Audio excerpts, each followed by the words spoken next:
Hi, hello, welcome back to black horror Hindi channel. So friends, उम्मीद है कि आप सब बहुत अच्छे होंगे। जैसा कि आप सब डेविड पोलाइटस को जानते हैं, जिन्होंने नॉर्थ अमेरिका में मिस्टीरियस तरीके से गायब हुए लोगों की डिटेल्स को कलेक्ट करके बुक्स लिखे हैं, जिसका नाम मिसिंग 411 है। जैसे कि मैं पहले भी मेंशन कर चुकी हूँ कि यूएस टेलीफोन एक्सचेंज में 411 इंफॉर्मेशन के लिए यूज़ किया जाने वाला एक्सटेंशन था। बेसिकली ये इंफॉर्मेशन के लिए डायल किया जाने वाला नंबर था। सो इसे मिसिंग 411 बोलिए या मिसिंग इंफॉर्मेशन, गायब हुए लोगों की। मैं मिसिंग 411 के बारे में डिटेल्स में वीडियो बना चुकी हूँ। उन दोनों वीडियोस का लिंक डिस्क्रिप्शन में दे दी हूँ, आप ज़रूर चेक कर लीजिएगा। और आज की वीडियो में मैं मिस्टीरियस तरीके से गायब हुए लोगों की स्टोरीज को सुनाऊंगी, जो मिसिंग 411 बुक से ली गई है। उम्मीद है आप सबको बहुत पसंद आएगी। जॉल थॉमसन, जिनकी एज 31 ईयर्स थी, वो कैलिफोर्निया के डेनियर के रहने वाले थे। वो यूएस आर्मी में अपनी सर्विस भी दे चुके हैं। वो बहुत एक्सपीरियंस्ड आउटडोर पर्सन थे। सितंबर 6 को योसेमिटी नेशनल पार्क में सोलो हाइक करने का प्लान करते हैं। थॉमसन प्लान करते हैं कि वो हाइक करते हुए ट्रैवल करेंगे, हेची से लेकर के एलिनोर लेक, जो एक रिजर्वायर पार्क है जो नॉर्थ वेस्ट में है, वहाँ तक हाइक करेंगे। फिर सितंबर 9 को वो रिटर्न आ जाएंगे। थॉमसन योसेमिटी नेशनल पार्क को अच्छे से जानते थे। वो जब छोटे बच्चे थे तभी से वो यहाँ पर आ रहे हैं, इसलिए उन्हें इन सब की नॉलेज थी। उनकी वाइफ और दोस्त थॉमसन को प्लानर बुलाते थे। वो एक बहुत रिस्पॉन्सिबल शख्स थे। सितंबर 11 को थॉमसन की वाइफ एमेंडा उनकी मिसिंग कंप्लेंट रजिस्टर करती है। लास्ट टाइम उन्हें हेची के ट्रेल पे देखा गया था। 11 एजेंसीज इस सर्च एंड रेस्क्यू ऑपरेशन में शामिल हुए थे, बट थॉमसन का कोई क्लू नहीं मिलता है। वॉलंटियर्स, डॉग्स टीम, हेलीकॉप्टर्स, हर चीज़ का यूज़ किया गया, लेकिन रिजल्ट नेगेटिव मिला। एक तो वो सोलो हाइकिंग के लिए आए थे, इसलिए और भी कोई क्लू नहीं मिल रहा था। ऐसा लग रहा था कि थॉमसन कहीं वैनिस्ड हो गए हैं। पार्क रेंजर सर्विस वहाँ आने वाले सारे हाइकर्स, स्पेशली जो मेगल मेडो, लेक एलिनोर और हेची में हाइकिंग के लिए जा रहे थे, उनसे रिक्वेस्ट किया जाता है कि अगर उन्हें थॉमसन का कोई भी क्लू मिले या कोई भी इंफॉर्मेशन मिले तो वो पुलिस डिपार्टमेंट से शेयर करेंगे। थॉमसन की हाइट 5 फीट 10 इंच थी, ब्राउन हेयर, और जब हाइकिंग के लिए वो निकले थे तो येलो और ग्रे बैकपैक और स्लीपिंग बैग लिए थे। लेकिन अफसोस, न थॉमसन मिलते हैं न उनका कोई सामान। उनकी वाइफ सभी से रिक्वेस्ट करती है प्रे करने के लिए कि थॉमसन सेफली घर रिटर्न आ जाए। आउटडोर की उन्हें बहुत ज़्यादा नॉलेज थी, एक्सपीरियंस्ड हाइकर थे। वो अपने आप को फिजिकली बहुत फिट रखते थे, फिर भी वो गायब हो गए। योसेमिटी एक जोग्राफिकल क्लस्टर है जहाँ से रिसेंटली बहुत सारे लोग मिस्टीरियस तरीके से गायब हुए हैं। थॉमसन का आज तक कुछ पता नहीं चला, यहाँ तक कि सेंट भी उसका नहीं मिला। 2018 में 27 ईयर्स के एक फ्रीलांसर फिल्म मेकर और जर्नलिस्ट टेरेंस वुड्स मिस्टीरियस तरीके से गायब हो गए थे।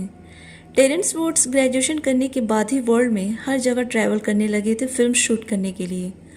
वो डेंजरस लोकेशन पे डॉक्यूमेंट्री और टीवी शोज बनाने के लिए फेमस थे। 2018 में अक्टूबर मंथ में Terence production company Raw TV के साथ आइडाहो में ट्रिप पे जाने वाले थे। वहाँ एक लावारिस गोल्ड माइन था जिसका नाम पेनमेन माइन था। उसी के आसपास ये लोग टीवी सीरीज बनाने वाले थे। आइडाहो में पेनमेन एक बहुत ही रफ एरिया था। इस टीवी सीरीज को शूट करने से पहले टेरेंस टर्की और अलास्का के जंगल में शूट कर चुके थे। सो वो एक्सपर्ट नहीं बल्कि वाइल्ड और रफ एरिया में शूट करने में वो बिल्कुल हैबिचुएट हो गए थे। इस ट्रिप पे जाने से पहले टेरेंस अपने फ्रेंड्स को टेक्स्ट करके बताए थे कि वो इस ट्रिप पे जाने के लिए बिल्कुल भी एक्साइटेड नहीं है। बाद में उनके फ्रेंड्स ने इन्वेस्टिगेटर्स को बताया कि उनके लैंग्वेज से लग रहा था कि वो टायर्ड होने की वजह से कंप्लेन कर रहे नहीं जाने के लिए, इसलिए वो सब ज़्यादा कंसर्न नहीं थे उसकी बातों को लेकर के। एनीवे, टेरेंस फिर भी आइडाहो चले जाते हैं और वहाँ पहुँचने के बाद वो अपने फादर को टेक्स्ट करते हैं कि वो वहाँ लैंड कर गए हैं, होटल में चेक इन भी कर लिए हैं। सब कुछ नॉर्मल चल रहा था। टेरेंस को वहाँ मिड नवंबर तक रहना था।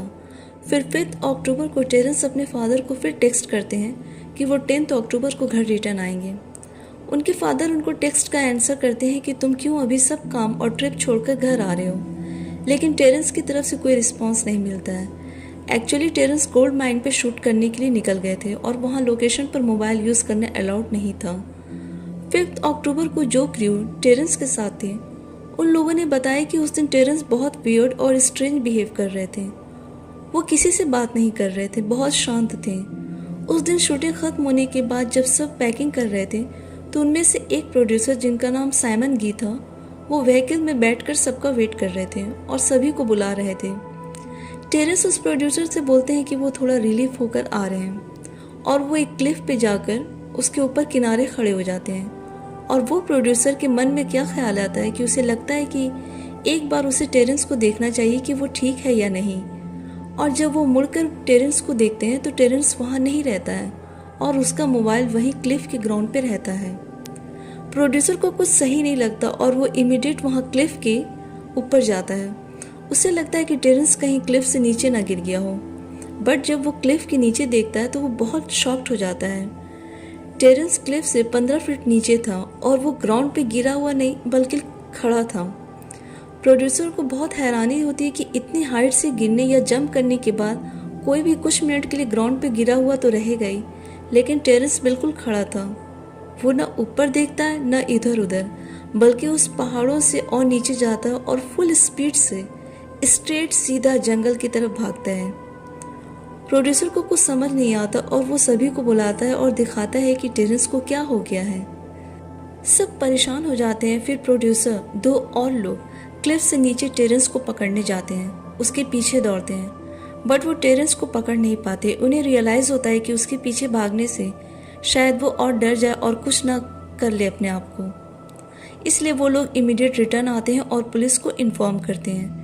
सर्च ऑपरेशन लॉन्च होता है। वॉलंटियर्स, डॉग्स टीम, हेलीकॉप्टर सब यूज़ होता है 1 वीक तक, बट टेरेंस का कुछ पता नहीं चलता है। एक सर्च और रेस्क्यू ऑफिसर ने बताया है कि ये सर्च ऑपरेशन बहुत मुश्किल था। फॉरेस्ट में जहाँ टेरेंस भागा था वहाँ अंदर ग्राउंड पे बहुत सारे पेड़ गिरे हुए थे, इतने ज़्यादा कि पूछिए मत। उन पेड़ों पे से तो जैसे चलकर जाना पड़ रहा था और ग्राउंड बिल्कुल भी टच नहीं हो रहा था। तो ये कहना है कि टेरेंस इस बड़े सर्च ऑपरेशन से अपने आप को हाइड कर लिया होगा, इसका कोई सेंस नहीं बनता है।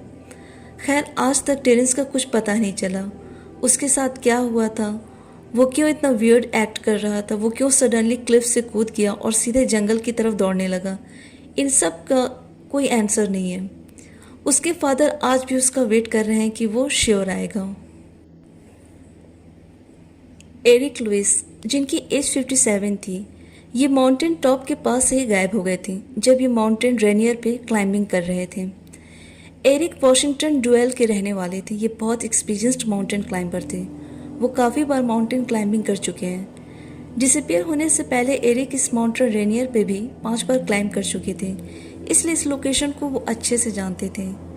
थर्सडे जुलाई 1, 2010 को ये अपने 2 फ्रेंड्स डॉन और ट्रेवर के साथ माउंटेन रेनियर पे माउंटेन क्लाइंबिंग ले जाते हैं।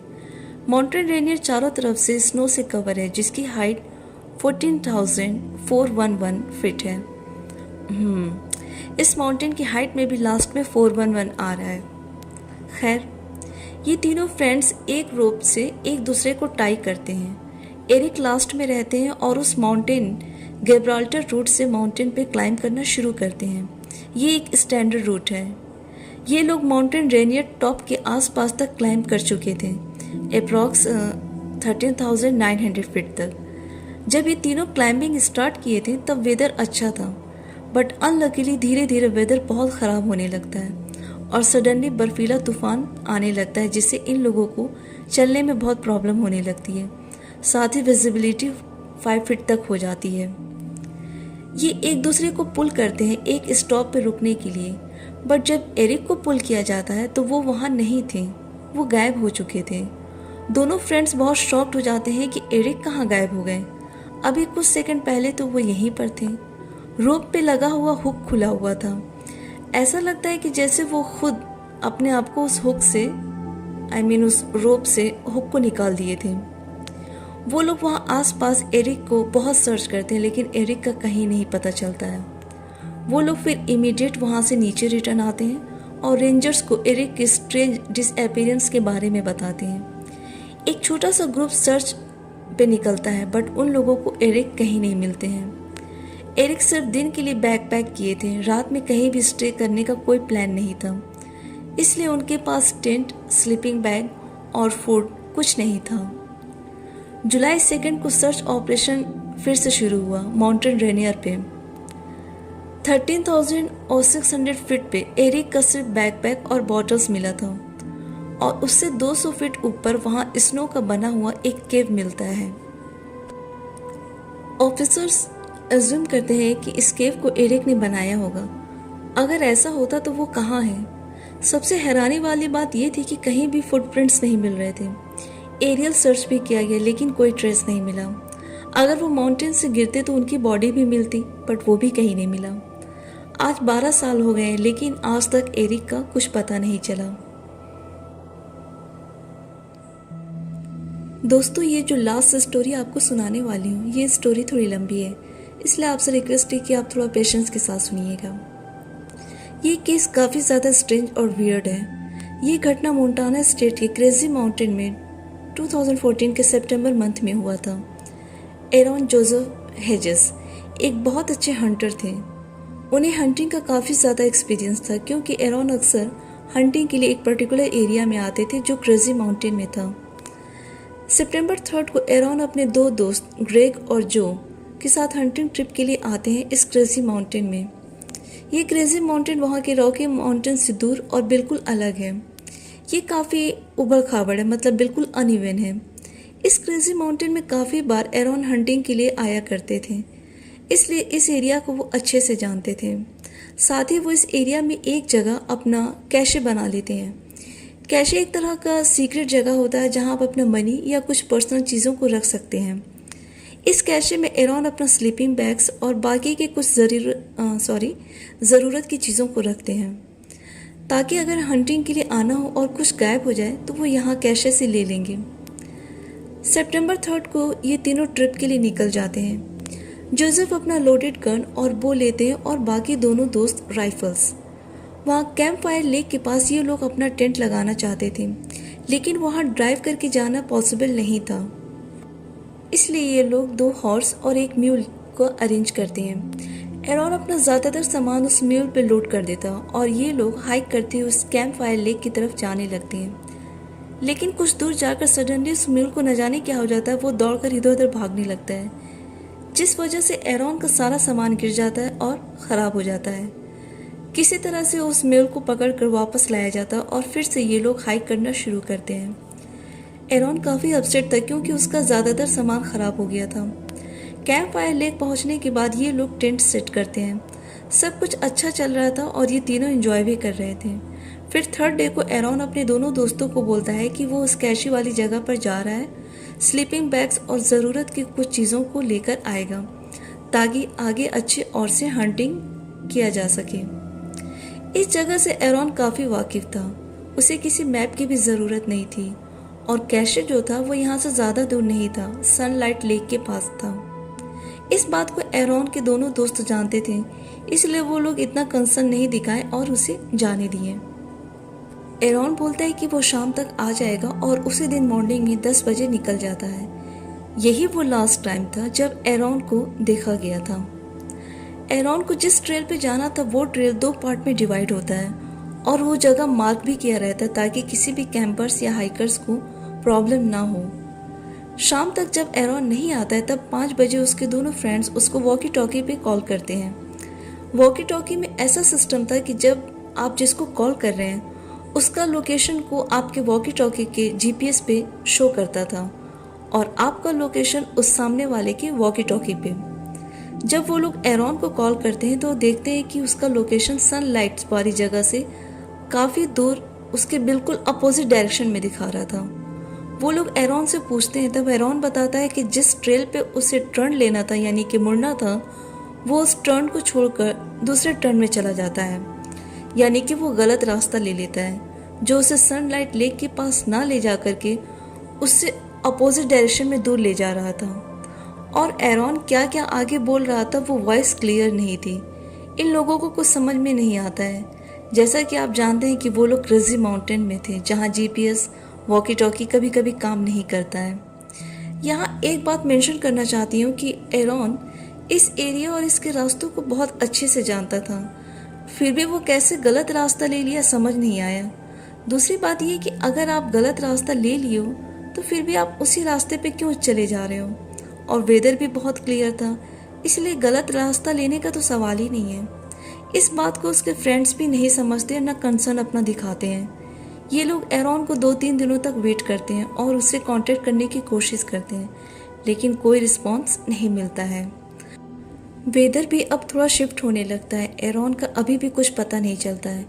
फिर ये दोनों दोस्त वहाँ के सनलाइट लेक की तरफ जाते हैं, आसपास के एरिया में सर्च करते हैं, उसे आवाज़ देते हैं, लेकिन एरॉन का कुछ पता नहीं चलता है। फाइनली सितंबर 7 को वो लोग हंटिंग ट्रिप को कैंसिल करते हैं, उस क्रेजी माउंटेन से बाहर आते हैं और वहाँ की लोकल अथॉरिटीज़ और सर्च और रेस्क्यू टीम से कांटेक्ट करते हैं और एरॉन की मिसिंग कंप्लेन करते हैं। वॉलंटियर्स हर जगह सर्च करने लगते हैं, जहाँ एरॉन का लास्ट जीपीएस लोकेशन शो कर रहा था वहाँ भी सर्च किया गया, लेकिन कोई ट्रेस नहीं मिला। फिर बहुत हैवी स्नोफॉल होने लगा, जिस वजह से हर जगह करीब 2 फीट तक स्नो जम गया था, सो सर्च ऑपरेशन रोकना पड़ा।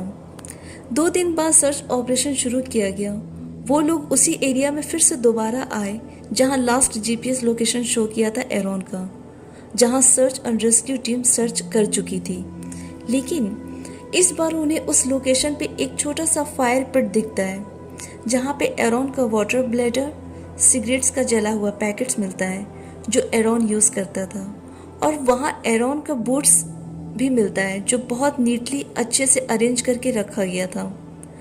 वहाँ एरॉन का बैकपैक नहीं मिलता, लेकिन उसके बैकपैक का स्ट्रैप्स, जिसे हम कमर में बैग को टाई करते हैं, वो स्ट्रैप्स उस आग में आधा जला हुआ मिलता है। सब बहुत हैरान रहते हैं कि 2 दिन पहले यहाँ पे कुछ नहीं था और आज यहाँ ये सब कैसे मिल गया।